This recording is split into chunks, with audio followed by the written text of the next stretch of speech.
This is very exciting.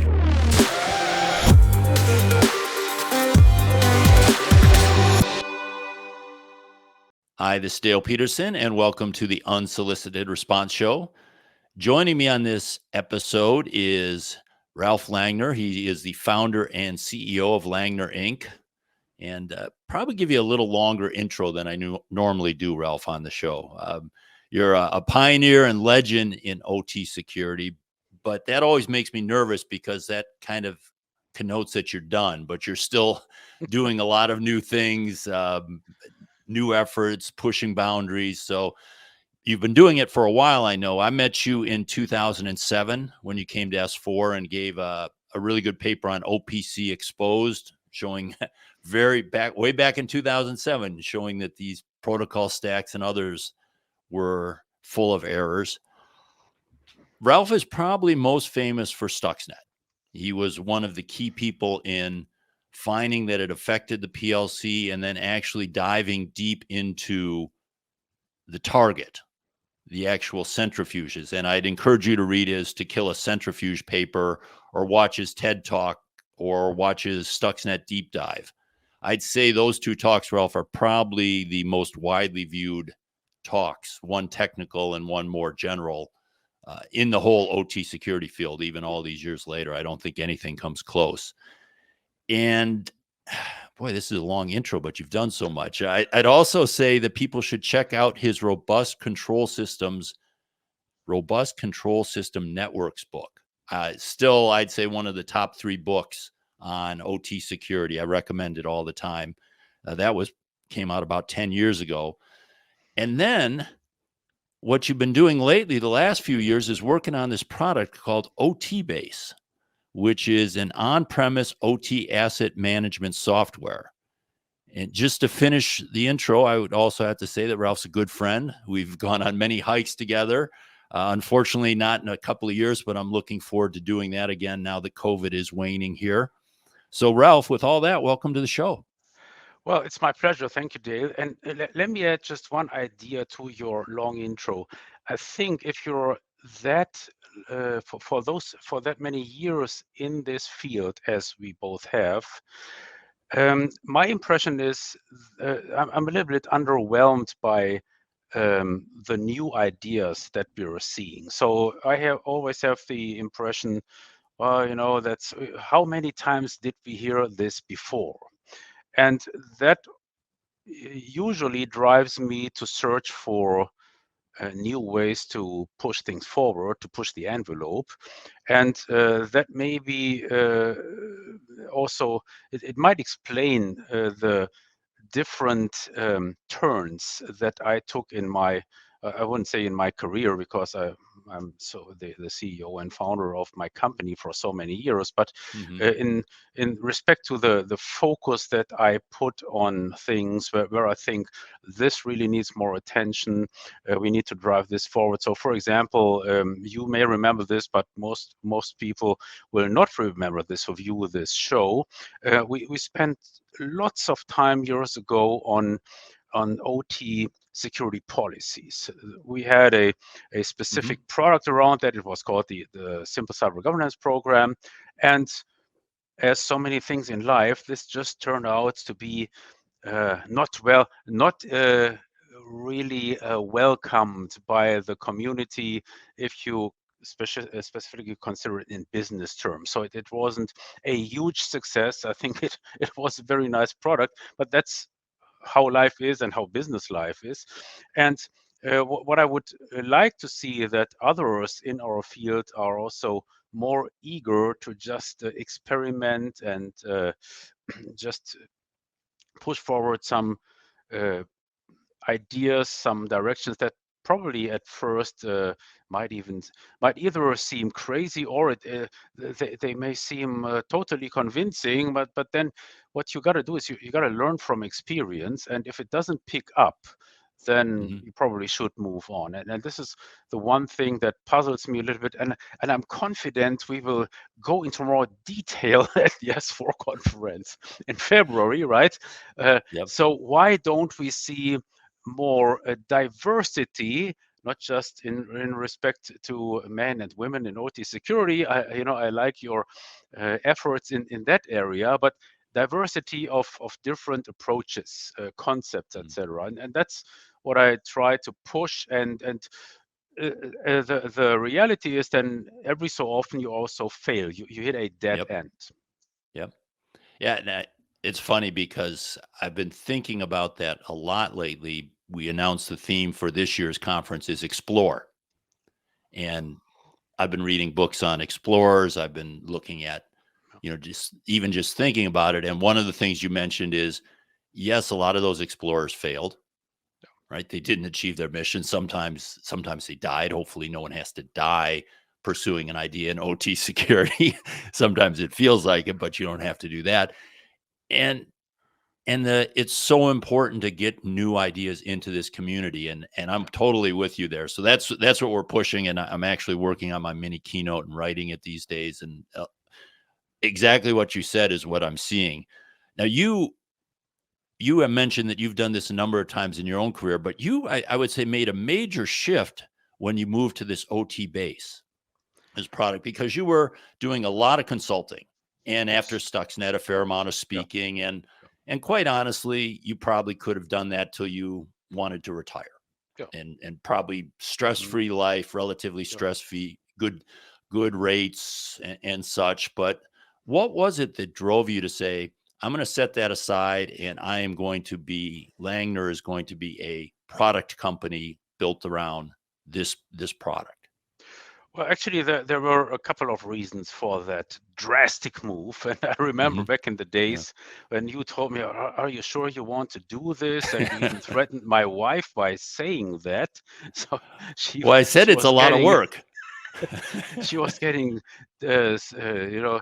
different thoughts about that whole idea. But uh, so here is the short story. Okay. I'm so happy that I actually did that. But to give you a couple of reasons, so what Hmm. was the rationale behind that? You have to remember, I was in OT security consulting for more than 20 years, Hmm. and I think I can say, especially then with the work after Stuxnet that I did consulting for the nuclear industry, I probably have hit like I've pushed the limits. So what you can achieve with this type of so trying to point out the OT security risk to asset owners. Hmm. Also, you may remember the time I spent in Washington D.C. In the think tanks, hanging out with think Hmm. tankers, with Congress people, and etc. So only to realize for myself and Hmm. consultants, if you are still in that treadmill, please, you could be totally different than myself. For me, I had the impression I cannot push this any further. So I felt for myself that I had reached a limit. And then the question is, what are you going to do when you anticipate, well, it's probably I probably need to work another 20 years or something before I can retire, because I'm so damn poor, and all those airplanes or those private jets that are so costly these days, the fuel prices have went up, etc. So I was so for me it was pretty natural to consider that this to continue consulting wasn't my ultimate goal, or my career plan. So Hmm. then, based on that insight, I went back to what we had been doing a long time before, which just wasn't as much publicized as the other stuff with the policy work, Hmm. etc., with the papers I did for the think tanks. And that was simply going back to the basics with a, let's just call it a new technology, if you will. It's not Hmm. like a breakthrough invention, artificial intelligence or something. It's just, let's just say, a different creative use of existing technology than what you had seen before. And the idea was, and actually that goes back to the policy days, that under my impression, the most difficult problem that we as an OT security community need to solve is the scalability. It's just the sheer magnitude of the problem. And how can we achieve that? Well, the obvious and, in my opinion, the only answer is by automation. So, and I mean, we also have talked about this several times. The consulting activity only takes you so far.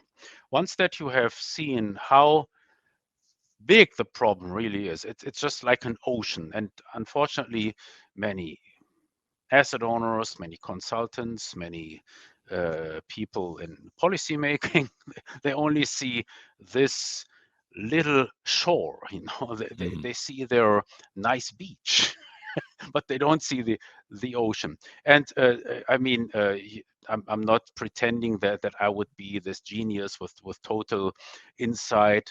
I'm just saying, when you try to push the limits, especially as far as the visibility is concerned, so think about vulnerabilities as an example, then all of a sudden you realize, oh, this is much bigger in magnitude, not in terms of quality, but quantity, than anybody has imagined.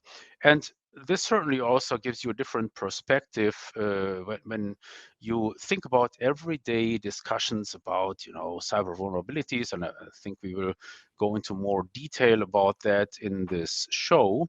I think many people are under the impression, oh, there is this latest vulnerability, and if let's just quickly fix that, and then we're good.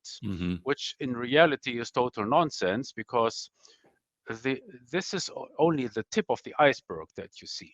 And certainly what puts me in a different position now is that we have all these empirical data from customers, like from hundreds of thousands of OT systems, where you say, oh, yeah, this is far bigger than anybody thought, with the millions of vulnerabilities, not dozens, millions.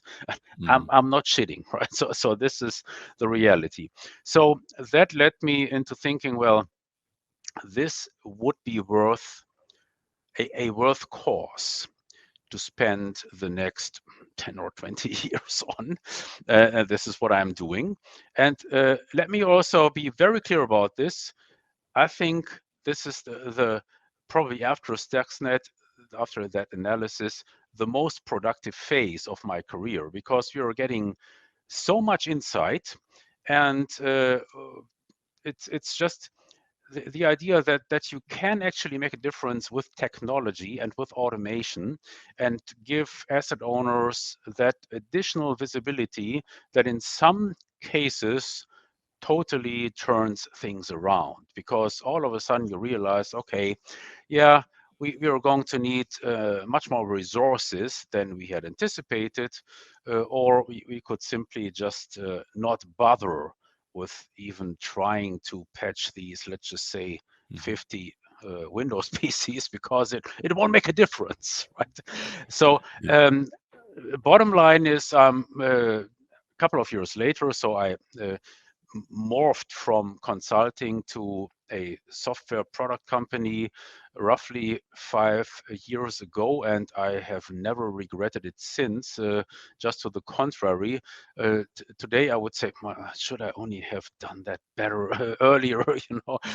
I probably would be in a better position today. But again, I'm not under any grievance. I actually really much enjoy what I'm doing, and with the company I'm building. In case you didn't know, so Langner Incorporated does not use any venture capital, and we are growing. We are having a very good year this year, so life is good. Well, it's funny. I'm not surprised that you're enjoying it, because, well, maybe I'm surprised from what I originally thought you were going into it. So I just, having been involved with products before and knowing the grind that is, it's just difficult. It certainly isn't an easy way. You have to, I know you've put in a lot of hours and a lot of time to get the company and the product to where it is today. But I watched, in preparation for this, I watched your OTbase Asset Center 6.4 video.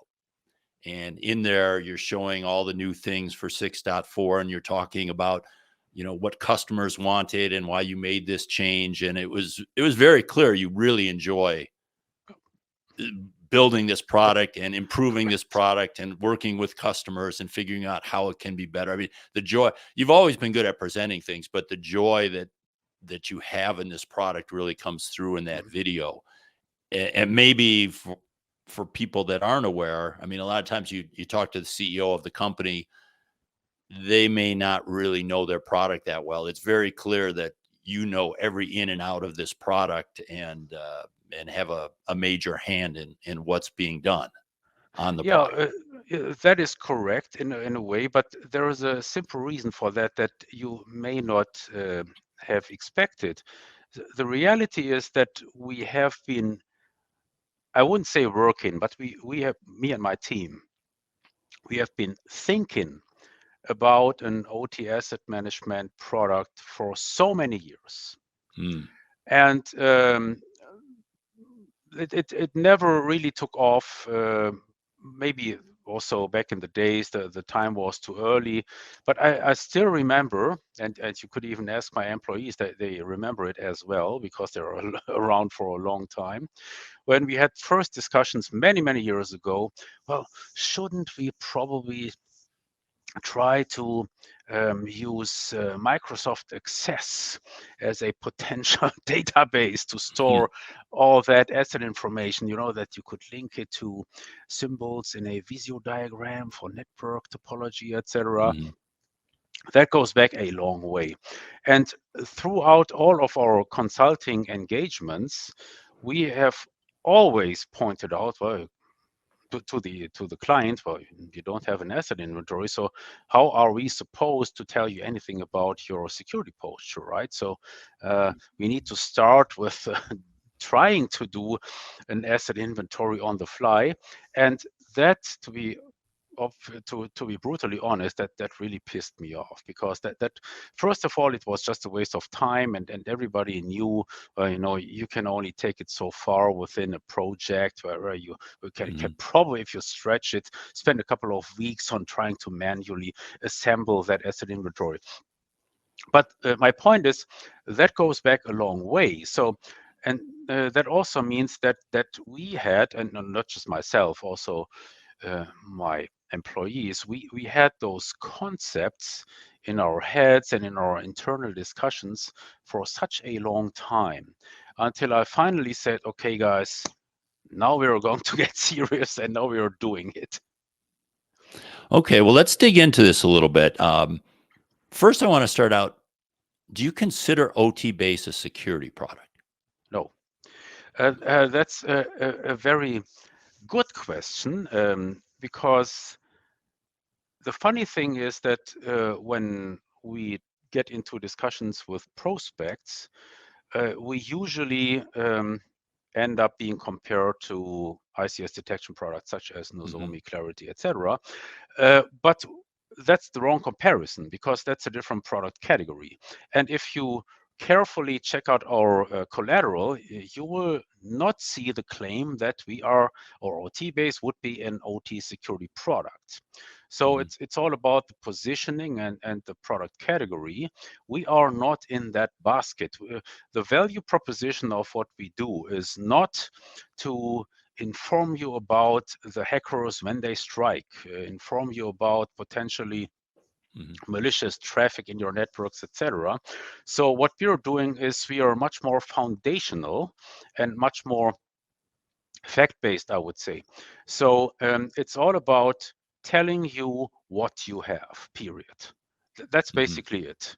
And there is a reason why the product is called OTbase rather than top OT or OT super, or I mean, you could find any number of hyperbolic product names, but I deliberately picked OTbase because it should express the idea that this is just some foundational platform that informs you about what you have. It Oh, informs okay. you about the facts, right? So facts that you can verify. If OTbase tells you there is this PLC in rack number 17, and it has this and that IP address, and these are the modules in the rack, and the firmware for module number 3 and module in slot 3 is outdated. This is something you can verify, okay? And that is basically the value of it. And I think the interesting point is, or what you're actually hitting, or what we're trying to convey is, OTbase caters to different use cases. It caters to engineering and maintenance use cases. So think of obsolescence management as an example.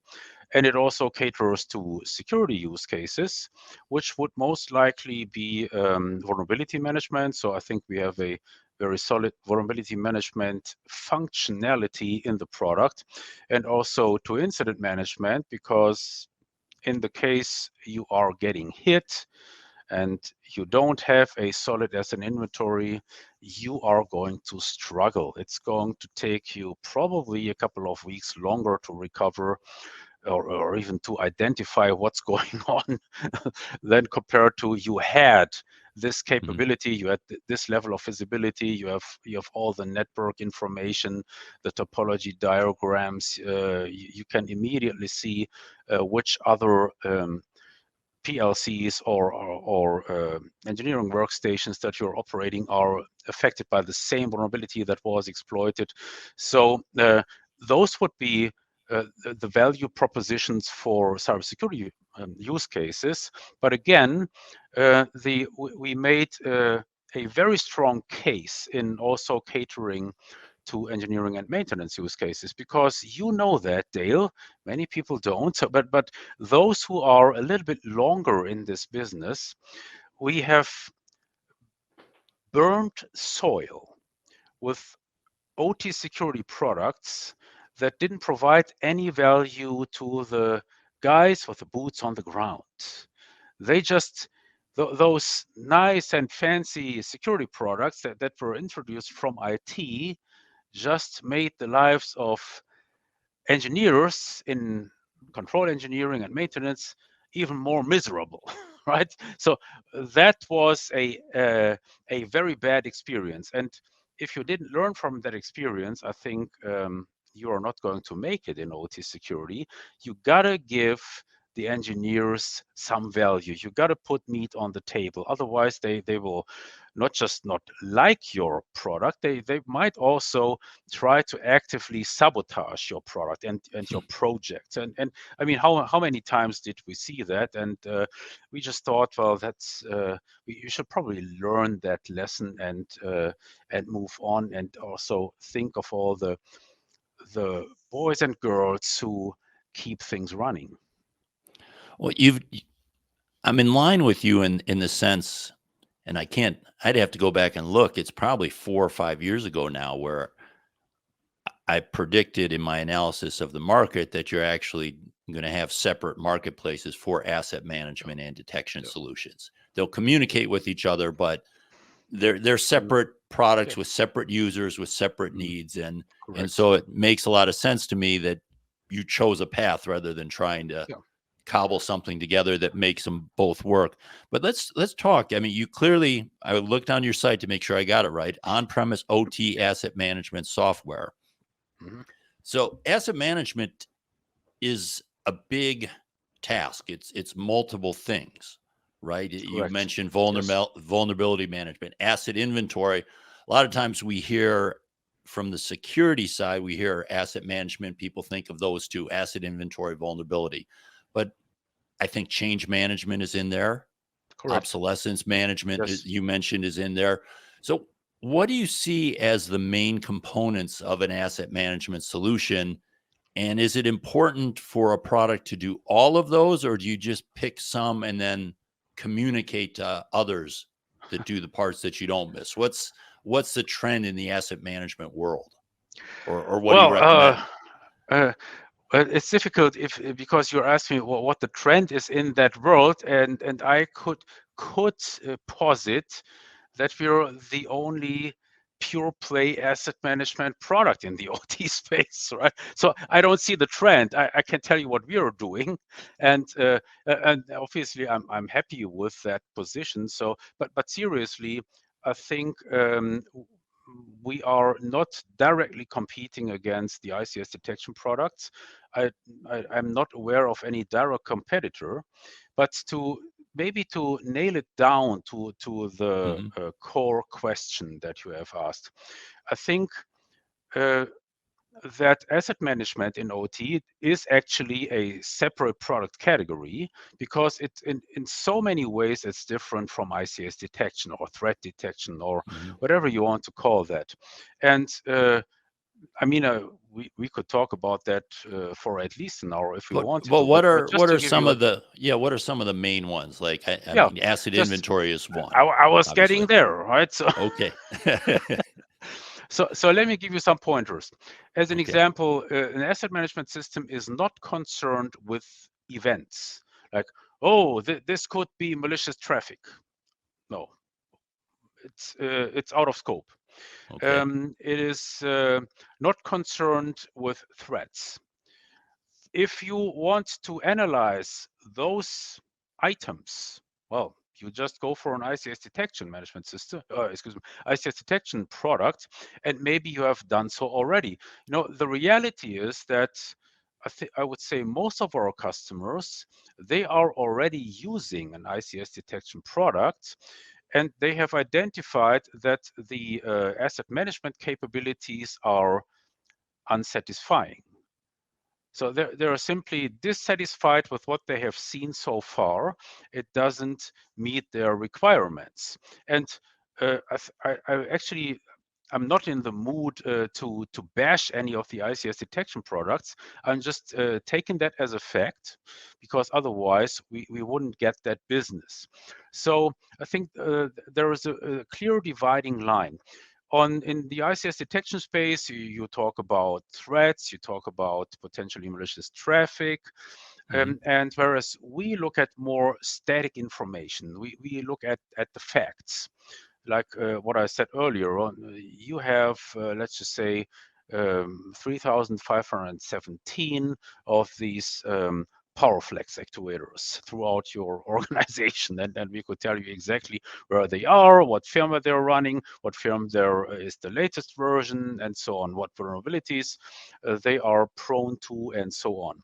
And getting probably a little bit more into the vulnerability management space, that was something that in a way caught us by surprise. You could make the point if you wanted to, that vulnerability management is not a core function of asset management.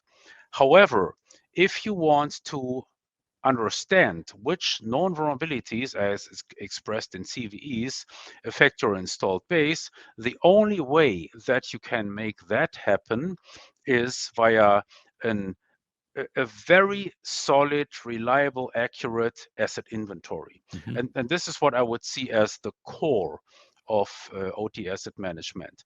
And then on top of that asset inventory, which in our case is updated automatically every 24 hours, so that you always have an accurate and up-to-date view of what you're actually operating. Based on that, you can very reliably map that to all the known vulnerabilities. And Hmm. in that respect, you're probably in a better position as far as vulnerability management is concerned than ICS detection products, because we are generating our asset inventory based on active probing, which just makes so many people freak out. Well, they're actively scanning those devices. Oh yes, we are. Hell yeah! Even though it's not technically scanning, it's a little bit different. So just consider your RS links. When you do an Yep. RS who and you see all the PLCs, all the racks, etc. Is that scanning as you would see it in AMAP? No, it's not. And what RS links does, that's exactly technically the same thing that we are doing, right? And so we have this very accurate asset inventory. Based on that, we tell you these are your known vulnerabilities. And apparently, this works a little bit better than with ICS detection products. I'm just saying that with a caveat here because I don't use ICS detection products. But that was, in a way, you could say a surprise because we did not envision that when we designed the product. And then all of a sudden, customers were demanding it, but like really demanding it. If you don't add that, no, that we are not The going to use the vulnerability product. management part you're Yes, talking yes, about? correct. Okay. Yes, that's the vulnerability management. And the reality is today we are spending a lot of effort in keeping this CVE mapping up to date. So you may know that, Dale. You cannot totally automate this process, so there is always some curation involved here, and well, that keeps us pretty busy. But then on the other hand, you see that customers actually use and demand this feature. Okay. A couple of things. One is I think the world has finally come around. I should say the early adopters have finally come around to this probing, this scanning using legitimate requests for informations is something that's good. I mean, we're even seeing the detection vendors do that now. It was funny. I talked to a detection vendor again about 5-6 years ago when they were just starting, and they said to me, very seriously, they didn't know me that well, but it was one of their technical guys. They said, "We don't scan. We don't put any traffic on the network." And I said, "Oh, that's too bad. You can get a lot more information if you actually ask something what it is. Not scan it. Don't do a port scan." But and then the person said, "Oh, well, yeah, we can do that. We just have to tell customers we can't do that because they'll freak out if you know anything." Yeah. But fortunately, we're getting a little past that. But I do think, on the asset inventory side, it's like anything else. If you're trying to build a product that does threat, that does detection, does asset inventory, you have to pick where you're going to really focus and where you're going to be good. And I think what I've seen in some cases actually work pretty well is these detection products talk to asset inventories and pass information back and forth. And then the asset management product is the single source of truth. And they pull information. But we talked about asset inventory. We talked about vulnerability management. What about change management? Is that something that you think should be tackled with asset inventory? Is that almost my argument again? That's a whole nother class of product that should communicate with asset inventory, or should it be part of asset inventory management? Well, in our experience, so it's included in our product, and again, because customers demand it. But I think it's also an interesting feature when you compare it to ICS detection products. So with asset management, or if you think about the management concept in depth, it always involves some user interaction where the user tells the software, Right. okay, this is where we want to be. And then they can compare it to where they actually are. Okay. Whereas to me, it doesn't make a lot of sense to use that same concept with ICS detection, because certainly you could say, well, we want to be free of threats, but that's not a really realistic proposition, right? So, but in asset management, it does make a lot of sense. So once that you introduce the idea of management, it involves the also the concept of workflows, of having a user tell the software, this is where I want to be. And therefore, you will also find change management integrated into an asset management system as a superset of the asset inventory. Let me give you a very, very simple example. So what you see in OTbase is the capability to reserve IP addresses. I think that's very, very simple from a conceptual perspective, but at the same time, it gives you an idea how customers are actually using the product. So they want to be able, and certainly this is totally unrelated to OT security use cases, right? So now we are deep into engineering use cases. They want to be able to document, well, guys, don't use that IP address block in that network because I intend to use that for my stuff in that new project. So I think that's a good example to make the difference clear. With asset management or change management or vulnerability management, users can express their desired state where they want to be. And then by taking advantage of the built-in workflows in the product, are able to get there in a more efficient and especially in a documented manner, which is what every large enterprise requires these days. What do you see as the future with people like ServiceNow? I mean, ServiceNow last year was an S4 sponsor. It was kind of shocking. Yeah. They said, "Hey, we want to play in this market." They're starting to do connectors. So, and in a lot of the large companies that have important ICS running critical infrastructure, large manufacturing and such, they have ServiceNow or a competitive product to that for workflow management, ticket management, change management. Where do you see that fitting in the OT world? Do you expect the OT asset management products to be ServiceNow? Do you expect them to talk to ServiceNow? What is your vision on that? Well, it's not a vision, it's a reality. So just the full disclosure is we are a ServiceNow technology partner, so we are integrating with ServiceNow, Okay. and I don't see a future where ServiceNow would become the OT asset management system. Um, so probably if you want to untangle that and want to make sense out of this, so what does that mean for the marketplace? I think presently it's very similar to what we have seen with Splunk a couple of years ago. Mm-hmm. Many of these huge IT companies, or of these IT software companies, they identify, damn, there is this huge untapped OT market, and wouldn't it be great if we could also just grab a share of that market. And then they invent a new product for OT, which sometimes doesn't really hit the mark. However, it's certainly a worthwhile effort, and it's totally reasonable to try to expand into that market, which is merging into that totally integrated, IoT or whatever you want to Mm-hmm. call that scenario, right? So that's just logical.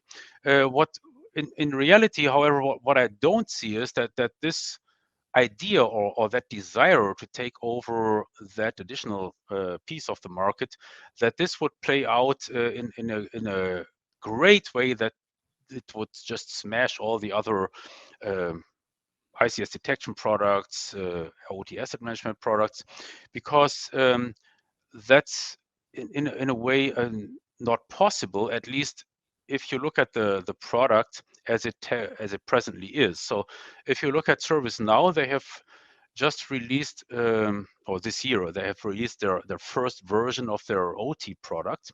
You also have to keep in mind ServiceNow is not an asset management product, it's a service management product, right? Right. So they have already um, stretched their boundary towards asset management. And I'm not saying that as any kind of criticism. So I think that's totally legitimate and probably even desirable, because it's at the end of the day, it's a good product.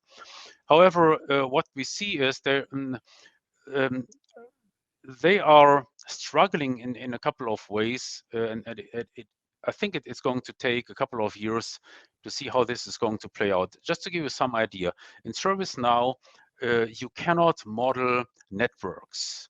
In ServiceNow, you have to um, procrastinate all your OT asset data that you might have, or that we have in OTbase, into a very limited set of fields that you can use in the ServiceNow database. So long story short, I think this is the beginning of an interesting development in the market, but I don't see ServiceNow as becoming the overarching OT asset management system, or ICS detection system, if you will. Uh, I do think, and we see that with existing customers. So we have these integrations ongoing. I do see a value in that integration, particularly when you consider existing traditional use cases such as service management. So just to give you an idea, we have asked customers many times, so how would you like if we add a service management capability to OTbase? And the overarching answer was no. We have other tools for that, for example, ServiceNow. So that was a very simple case. And Well, now, can you explain? Because I'm not sure I know exactly what you mean because it's outside my area. But what are you talking about with service management? Is this like tasking someone to go do something, or what yes, is that what you yes, mean? correct. So you So basically create a ticket that someone has to do something, and correct. then So just for I think for the majority of viewers will totally understand what we're talking about when we would simply rephrase it as work orders, right? okay, So something's broken, okay, and it needs to be fixed by Dave tomorrow. It's that particular asset, okay, and then when Dave actually fixed the problem, it might involve a firmware update or just checking the wiring to the network switch. Then that ticket is closed. So that's okay. basically what this boils down to. It's just consider it as work order processing, which, in my opinion, uh, when it used to be handled, or even today is handled with legacy systems, um, as you know it from such as IBM Maximo. Well, I would say ServiceNow is definitely an improvement, but that's basically the use case that we're addressing here. So then, when you're talking about change management and something like OTbase, you are tracking the changes. You're saying this was a state now, this is a state now, this is a state now, but you're not actually doing workflow work in there. You're saying Actually, we do. Yes, we do. so you However, would it be like a dual ticketing thing there where you say no, use no, it's either or. So experience shows that some customers are more happy to do it in ServiceNow, so their ticketing, etc., and their okay. change management. And when we address this type of change management, let's be very clear here. We are talking about planned change. Hmm.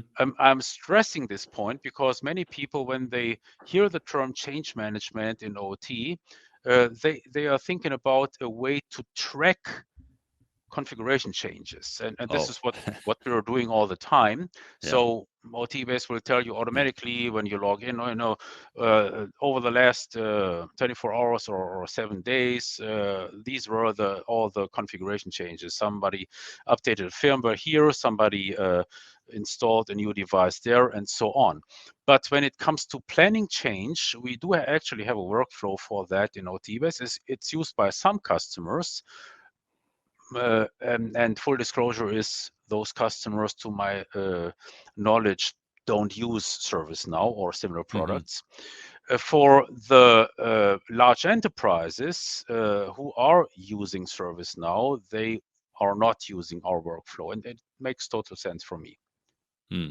Yeah, I wondered if you'd get into a world where you'd actually have like almost a two-tiered ticketing system where there's a lot of times the people in operations and engineering, if they're not Yeah. used to working using Mhm. ServiceNow, Yeah. they're a little Correct. uncomfortable, Yes. and they could actually say, "We have our change management system, but we have a commitment to do cyber maintenance quarterly or something like Yes. this, or these tasks," Yes. and that is a ServiceNow Mhm. ticket that is almost like a superset ticket over a Yes. bunch of tasks Mhm. that then gets reported up to management. You can Mhm. imagine integration in so many different ways. You could pass Correct. information on status to ServiceNow or to any third party, and it could be reported that way.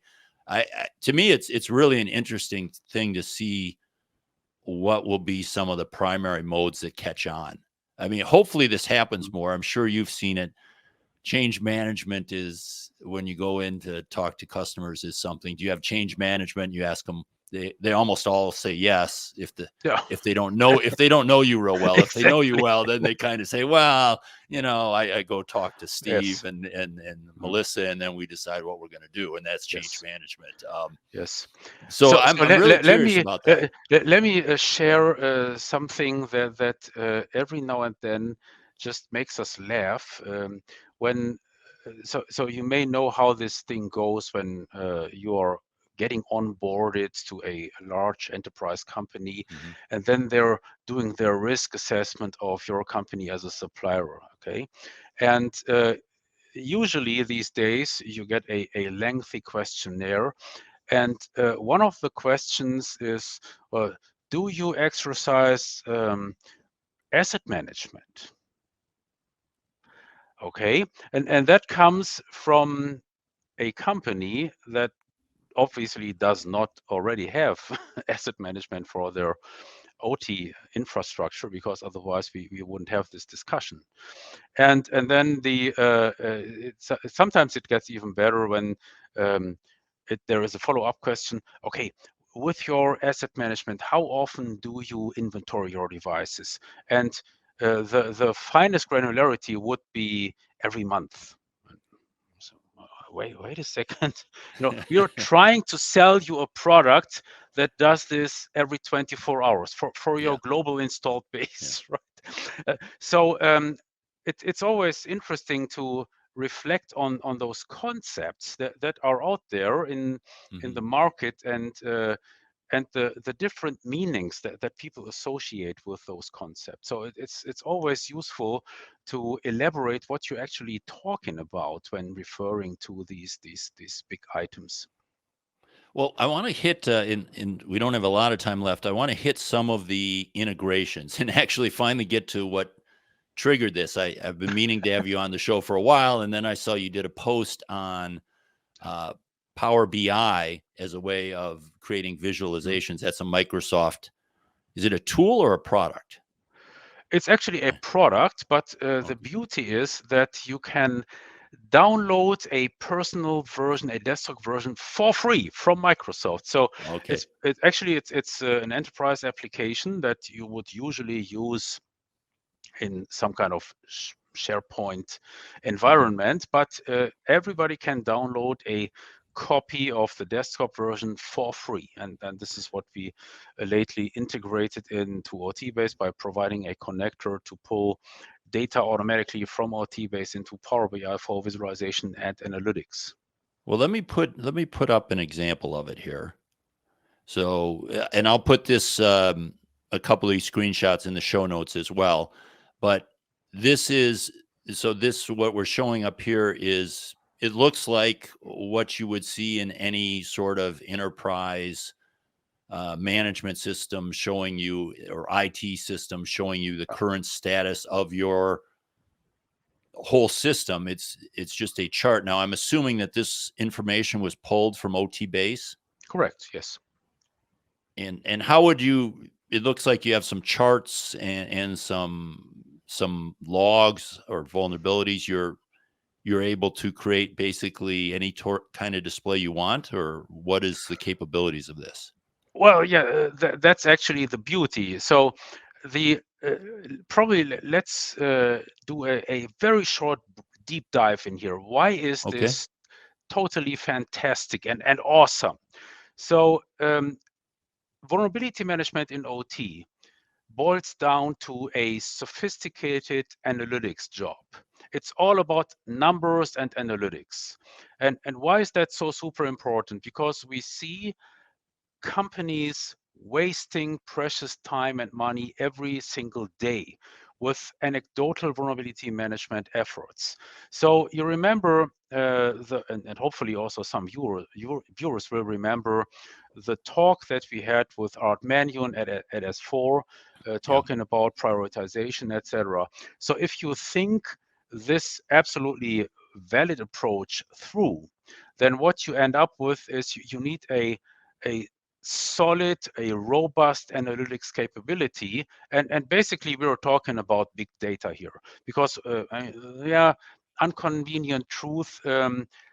If you are operating a large scale manufacturing company, global Mhm. manufacturing company, oil and gas or whatever, you are facing probably 1 or 2 million vulnerabilities.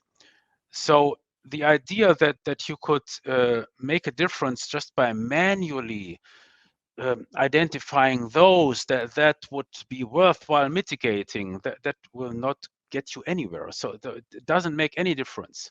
Therefore, you need to look at the big numbers. And still, you need to be able to identify promising strategies. So you need to put several parameters into context. And some of those parameters were highlighted in that S4 talk with Art Right. Mannion, and hopefully you will also include a link to that video Making a note of of it. the talk, because we highlighted a couple of those parameters that would give you some value. And in the meantime, we have several additional parameters such as are there known exploits for a CVE, and all of that is now available as a digital data set for if you want to, or if you have to, for 1 million vulnerabilities or for 2 million, okay? And Power BI is a fantastic product to make sense of this data volume and allow you to identify the most promising approach to really making a difference with your vulnerability management, because that is what it boils down to. So if you just go ahead and patch, let's just say 50 Windows boxes, or update the firmware of 20 controllers, you may see, if you're interested in it from a purely numerical perspective, it didn't move the needle. So you could just as well have spent the time on other topics. So what would move the needle then? What is your what would give you the most bang for the buck? And this is a complex analytical effort. We have some of that already built into OTbase Asset Center. However, if you have such a fantastic product such as Power BI, and better yet, it's available for free, why not give users the chance to just put it through its paces and get the most value out of that? Because you also have to consider that the market we are targeting, which is large enterprises, they are using Power BI anyway. They have a team of developers Okay. who are totally capable and familiar with Power BI. They can do all the visualizations that you want to see. And best of all, they can even put that up on their SharePoint server so that management can also see that as well. That means they can customize all the dashboards. They can put their logo in there. They can integrate that with existing data, and then only have the big wigs say, "Oh yeah, that makes sense. Okay, now let's just go ahead and kick out all those Windows 7 installations that we have. I see we have 276 of those. Yeah, I didn't anticipate that." Well, when I look at this, I mean, this is the screen we're looking at. If you're listening to this, is it looks like a screen you would see on many products with charts and Yeah. data and such. But what really appeals to me about the Power BI side of it is I think we're running into this. Well, boy, there's a few things. First of all, the now next never approach that Art Mannion Mhm. raised at that S4 you're talking about, I think is really key, that you automate that decision process. And you can actually automate that decision process without Power BI, but then you need a place Correct. to Yes. display it. And you create this list of what you should do. So Power BI could do that for you. And I'll include a link to that. I'll include a link to my own ICS decision tree. I call it ICS patch, what to patch when. Just my point of view, but it looks at some of those factors. Mhm. And But it's one more note please, on that, Ralph, is that the U.S. government has now taken that decision tree approach and published it. It's just that their decision tree is terrible. but at least they came up with an approach. I'm sorry, what were you going yeah. to say? I would view it a little bit different. So I wouldn't spend too much time elaborating on the specifics of the decision tree. I think the general concept is to understand, well, we need we need a solid decision tree. Yep. Okay. Right. So that's the basic premise here. And what these new analytical tools bring to the table, and it's not just limited to Power BI, you could also use Tableau as an example. So Hmm. I mean, this is state of the art business intelligence tools and dashboard analytics tools that are used every day by corporations. Now, the big difference is you have your theory in your paper, your research paper, etc. That's one thing. You do your expert discussions, your peer group discussions. However, it's a totally different thing when you're able to just click through different scenarios and you have instant results. That's the banger. And Yep. that's just like a breakthrough experience. If you see, well, okay, I started out with, let's just say, 200,000 vulnerabilities. And now I try to apply my decision tree logic. And you do that by clicking on any of those symbols, right? So for Hmm. example, if you would click on KEV yes, then you would only see vulnerabilities with known exploits right away.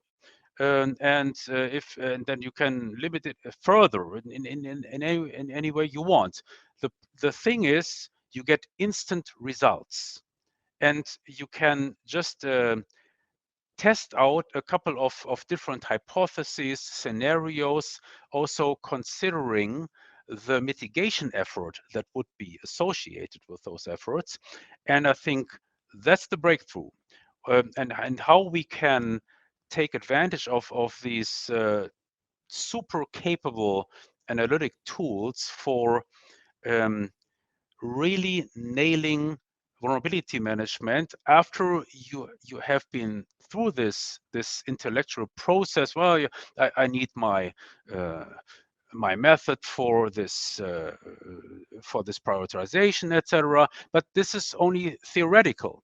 And here you see the real world consequence. You would directly see in the screenshot that you have put up in the lower table, these are the specific devices that are affected. You see their locations, you see their criticality, and so on. So that's the big difference. So I hear what you're saying, and I agree. So you have the theory, you can program the theory, you Yeah. can see the real world facts, you can adjust your theory, Yes. you can try things.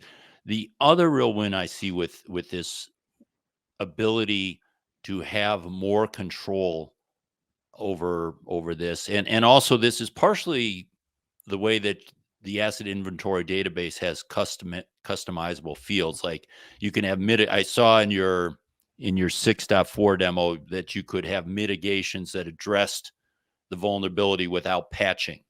You could say this is not an issue. But one of the biggest problems I'm seeing right now in these tools, especially the ones that are trying to take IT and OT and represent it on a screen to executives as to where you stand, is that OT always looks terrible because we have so many missing patches. And Yes. it doesn't take into account all the other things that are there that are reducing the risk that the enterprise doesn't Mm, have. You know, limited access, yeah. special purpose, Mm, mm, safety and protection control, all sorts of things. And what I like about having more control over the display is, let's assume I'm going at this with an honest effort and an honest heart. I don't want to just put up stats that make me look good. But if all I'm showing is number of unpatched vulnerabilities, IT and OT, I'm just going to look worse and worse and worse and worse. Because as I deploy more uh, things, maybe I'll get a little bit better. no, wait a But if second. I Wait. can massage that and say these are the ones that matter, and Mm, look at our progress on the ones that matter, and I'm not throwing away the other data, but I'm saying this is where I'm putting my stake in the ground on these things, and let me display that information to you. And we can argue whether that's the right place to stand my ground or something else, but at least if I have this flexibility in my charting or in my displays, then I can at least present what I'm trying to do and the progress I'm making on it with real statistics. Yeah. Well, I think there are two sides to that argument because Okay. I see it as a extremely valuable exercise to confront executives with reality. With the reality of insecure OT systems. So just as an example, with the reality of all the hundreds of Windows 7 installations you still have out there, with let's just say dozens of Windows XP installations you still have out there, right? And well, does it make you look bad? But well, is reality bad? It's an excellent opportunity to give executive management an idea of the magnitude of the problem. And why is that so super important? Because every single OT security group or stakeholder whom I know is totally underfunded. So the prevailing idea seems to be for decades. So OT security, that's something that these control engineers, they can do that on the side. What is their problem? Why would they need extra budget for that? And that would be the excellent opportunity to just rub it into executive management face. This is what we're talking about. And if you want us engineers to, let's just say, patch all these uh, flaws and update all of those Windows 7 boxes, well, we need budget, we need resources that we don't have. We cannot do that on the side. So I think that would be a very important message to bring through.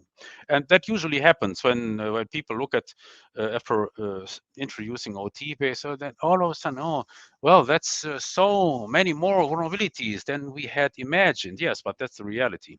The other thing that you're alluding to is the documentation of progress. That's a different story that you would probably not be able to show as well or as simple as with this Power BI dashboard. But I think the point here is something that's in between. So first you have a realization of the shitty state of affairs that you are in, and not just now. You have been there for so many years, for decades. You just didn't know, and now somebody shows it to you, in those all those fancy graphics. And then there is the idea that you could try to get out of this mess. But here is the gap in between. In order to get out of this mess, you need to furnish a strategy. And that is so super important for OT vulnerability management. And this is where I see such an analytic tool providing its value, that you can furnish your OT vulnerability management strategy depending on the various factors that are so peculiar for your organization. That might involve corporate culture, it might involve your technical capabilities, it might involve resources, anything. And this type of analytic capability gives you a way to identify, okay, yeah, this could be a way forward. So just as an example, well, we will probably never be able to patch our way out of risk. Okay, so then what's our alternative strategy? Let's do that. And that could be whitelisting, it could be network segregation, whatever you want to pick, but you have to bridge that gap, and this is where I see these analytic tools. Well, I guess anytime you have analytic tools like this, it allows disagreements to be tested and implemented differently, right? If I could create my dashboard, you could create your dashboard, and that's one of the beauties of it. And it might even be a case where you could run into a company with a different culture, a different set of management. Like you would, if you were running into an organization that was very skeptical or unknowing, like you said, and needed to be shown how bad things were, you might want to show a certain dashboard. If that's well understood and there's an agreement upon direction, you might want to show another dashboard. And that's the beauty of a tool like this, is you can create what you feel will be best for you and your Well, organization. certainly, and you can always try to fool yourself or your management, but you might actually not succeed by doing that, right? So we are certainly talking to people with their best intent who are Right. struggling to make progress. Right. And so that would just be one new tool, one new gadget in their toolbox, in my opinion. And then the other integrations, I don't think we need to go into these much because they're well known. You can integrate with Seams, you can integrate with Splunk and QRadar. I mean, these asset inventory is useful for those tools.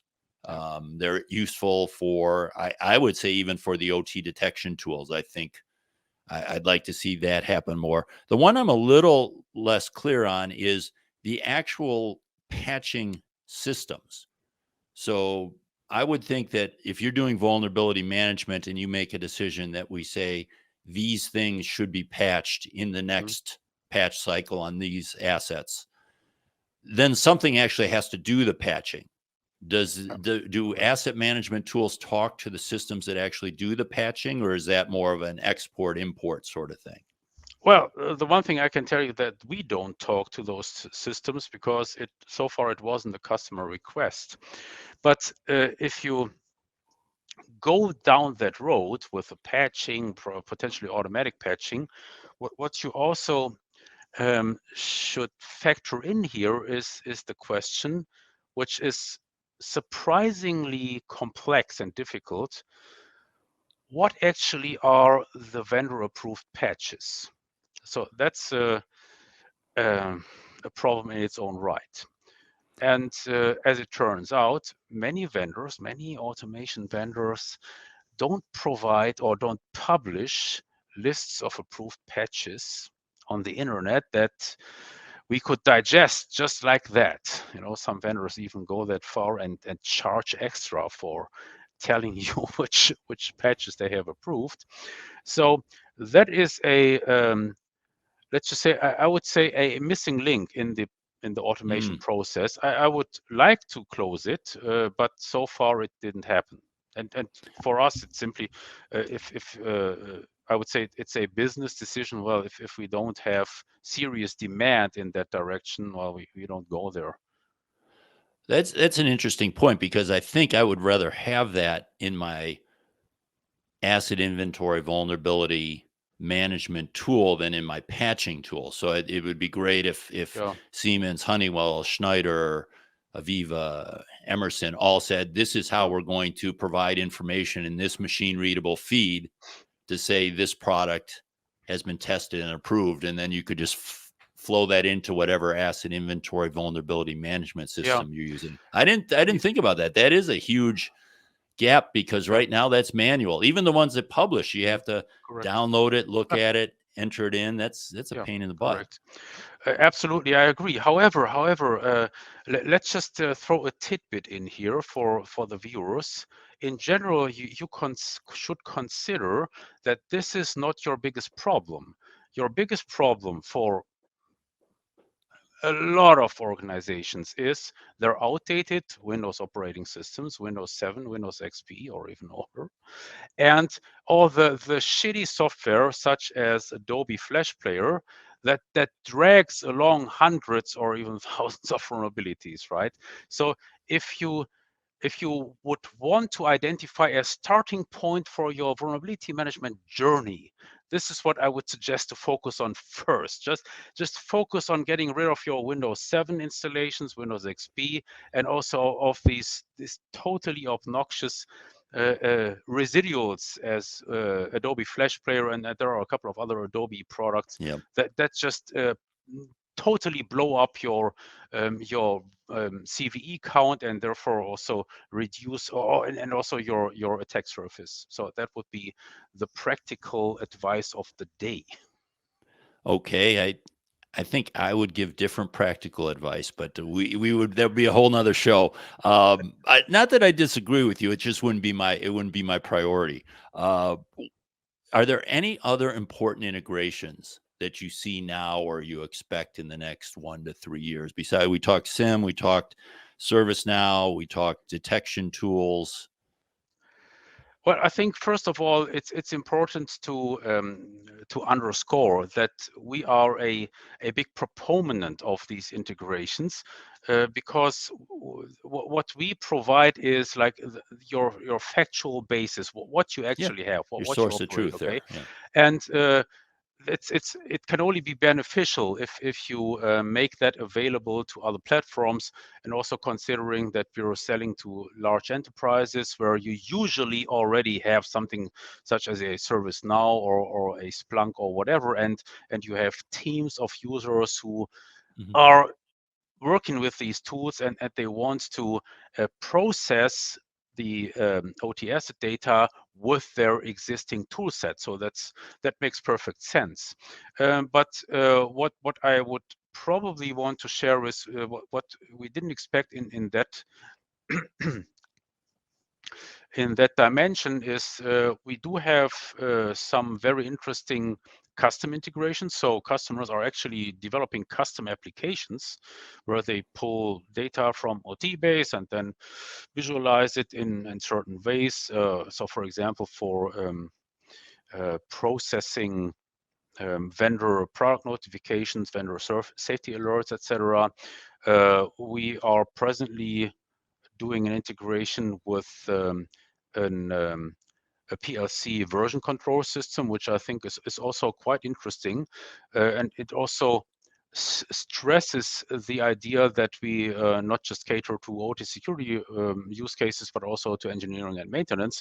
And certainly the idea is just to have the PLC version control system tell us, okay, Yeah. there was an update of ladder logic, which for us is out of scope, but if the version control system tells us, well, we can expose this information, and we tell the version control system, well, here is all the context for that particular PLC. Okay, so vulnerabilities, for example, or is the hardware obsolete? Is the firmware up to date and stuff like that? So this is uh, for that type of integration where the user can benefit from uh, combining all these different data points. Just one last question then on that, because I've seen that tool be. There's a number of those out there. Some just doing that, and incredibly valuable. I mean, Yeah, it detects things when people make changes not following change control. Usually not yes. anything malicious, but just Yeah, correct. Sloppy, someone went out there sloppy and did engineering. something, Yes. and they're like, oh wow, that wasn't supposed to happen. Yeah. What did they do? But then there's some tools that are much more, or some solutions that are much more full featured. Like if you look at like Rockwell Automation's Factory Talk, and I would imagine Siemens has a similar type Mhm. of product where they're doing a lot of asset management for their products, but they don't bring in the other products really into their Yeah, solution set. correct. Yeah. Do you see those being integrated into an overall OT asset management product like OTbase, or do you see that as kind of an either or? Either you go the Rockwell route or you go like an OTbase route. Well, the one thing I would say is what we see in the market is that customers, or in very simple terms, so most of our customers are using Rockwell Asset Central. Hmm. However, they are not totally happy because of its obvious limitations, and I wouldn't even blame Rockwell for that. I wouldn't blame the product team for that, because certainly the scope of that tool is limited to Rockwell products, Right. and also to specific types of information. So um, Rockwell Asset Center also tells you about the any diagnostic events in the diagnostic buffer. It tells you about the ladder logic that was changed or not changed, and that is not what we do. And then on the other hand, we in OTbase you will learn about totally different um, data items that where it's a much broader scope, and then certainly also what our customers are interested in is a vendor neutral platform where you have all your asset data in there. So it's not just proprietary. It doesn't only work for Rockwell products, which certainly is an important portion in the US marketplace. However, I mean, the average manufacturing operation is running hundreds of additional products. Yeah. And if those are not reflected in your asset database, then the value is very limited. And we see that not only in respect to Rockwell Asset Center, also in respect to tools from other vendors. I think that every large automation vendor has something similar, but they're proprietary and the scope is limited to their specific product line. Okay. Well, Ralph, I kept you a long time. It's late at night there in Germany, early morning here in Hawaii. So I do appreciate the time. I know you're active on social. You've got your at Langner group on Twitter. You're active on LinkedIn. You've got the YouTube channel, right? What's your YouTube channel called? Is that OTbase or what's it called? I think it's called Langner Group, but I'm not sure. just Okay. check out Langner Group, or if you type in OTbase, you will most likely also be directed to our channel. And we'll include that in the show notes. Is there anywhere else people that want to stay abreast of your thoughts on your product as well as the industry? Because I know a lot of the content you put out aren't just OT base Well, I think information. just follow us or follow myself on LinkedIn. So on LinkedIn, we have a corporate account and my personal account. For the more edgy stuff, if you're interested in that, just follow me on Twitter. It's at Langner Group, as you said. But there's a caveat there because I also opine on more general events, world events. So it's not I don't pester you with advertising content on my Twitter feeds. Okay. Fair enough. Well, Ralph, thanks a lot. I look forward to seeing you in February, and I hope you have a happy holiday. Likewise. Bye bye, Dale.